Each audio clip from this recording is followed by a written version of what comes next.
Every day the fat director came to the station to catch his train, and he always said hello to Thomas. There were lots of trucks in the yard. Different ones came in every day, and Thomas had to push and pull them into their right places.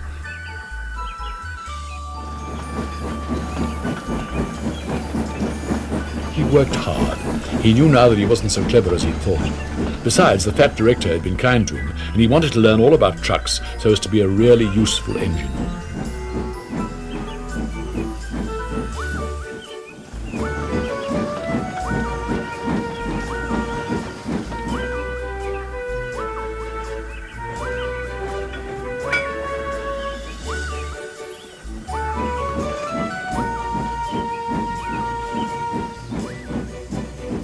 But on a siding by themselves were some trucks that Thomas was told he mustn't touch.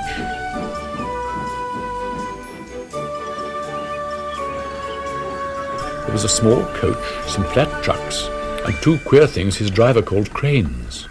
That's the breakdown train, he said. When there's an accident, the workmen get into the coach, and the engine takes them quickly to help the hurt people and to clear and mend the line. The cranes are for lifting heavy things like engines and coaches and trucks. One day Thomas was in the yard when he heard an engine whistling, "Help! Help!" and a goods train came rushing through much too fast. The engine, a new one called James, was frightened. His brake blocks were on fire, and smoke and sparks streamed out on each side. "They're pushing me! They're pushing me!" he panted. On, laughed the trucks, and still whispering, "Help! Help!" poor James disappeared under a bridge. "I'd like to teach those trucks a lesson," said Thomas the tank engine. Presently a bell rang in the signal box, and a man came running. "James is off the line! The breakdown train! Quickly!" he shouted.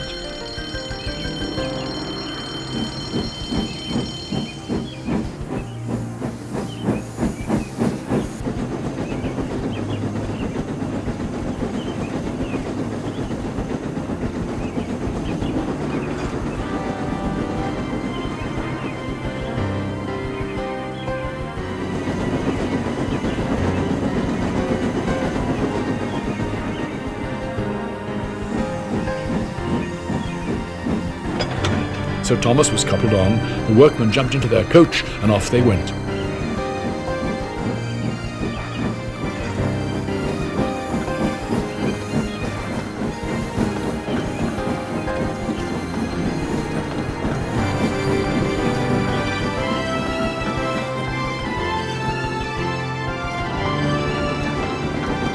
Thomas worked his hardest. "Hurry, hurry, hurry," he puffed, and this time he wasn't pretending to be like Gordon, he really meant it.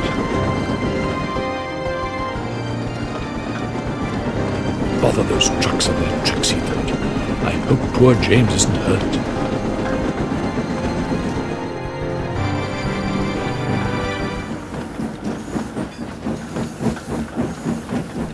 They found James on the trucks at a bend in the line. The brake van and the last few trucks were on the rails, but the front ones were piled in a heap. James was in a field with a cow looking at him, and his driver and fireman were feeling him all over to see if he was hurt. "Never mind, James," they said. "It wasn't your fault. It was those wooden brakes they gave you. We always said they were no good."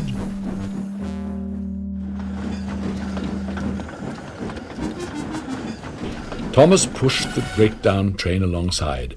Then he pulled the unhurt trucks out of the way. Oh dear, they groaned. Serves you right, puffed Thomas crossly.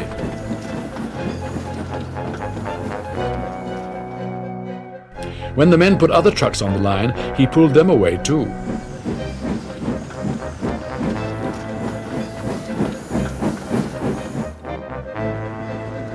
He was hard at work, puffing backwards and forwards all the afternoon.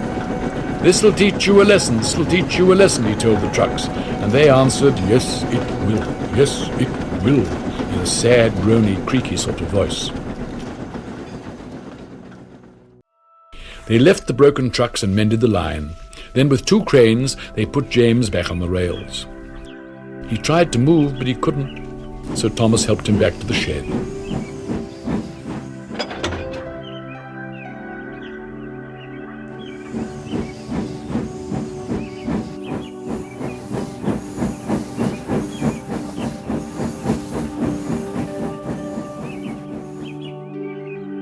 but that director was waiting anxiously for them.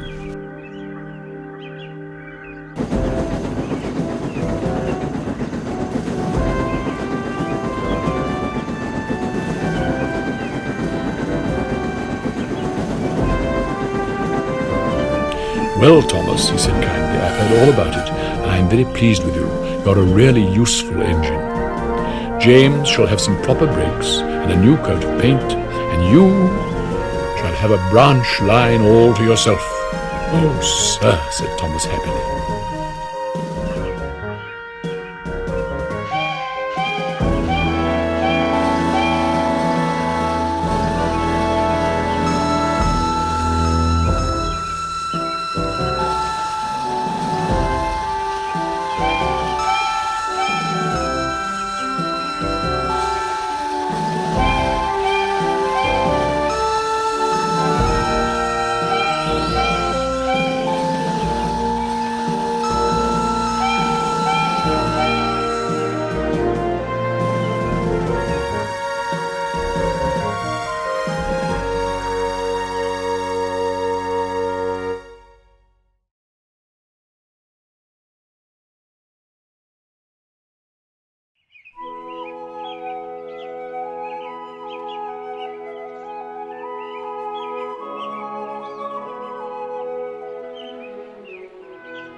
He's a really useful engine, you know. All the other engines, they'll tell you so. He huffs and whistles, rushing to and fro.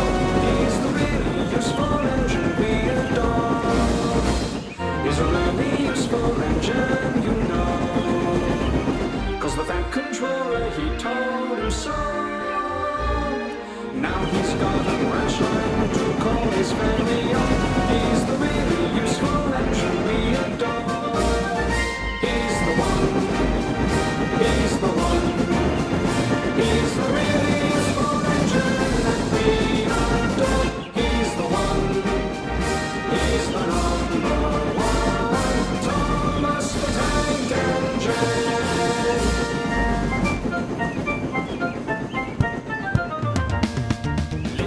Now Thomas is as happy as can be. He has a branch line all to himself and puffs proudly backwards and forwards with two coaches all day. He's never lonely, because there's always some engine to talk to at the junction. Edward and Henry stop quite often and tell him the news. Gordon is always in a hurry and does not stop.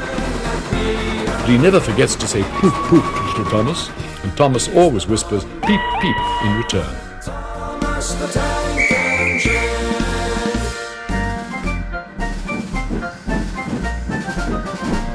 He's a really useful engine, you know. Maybe little, but he's never slow.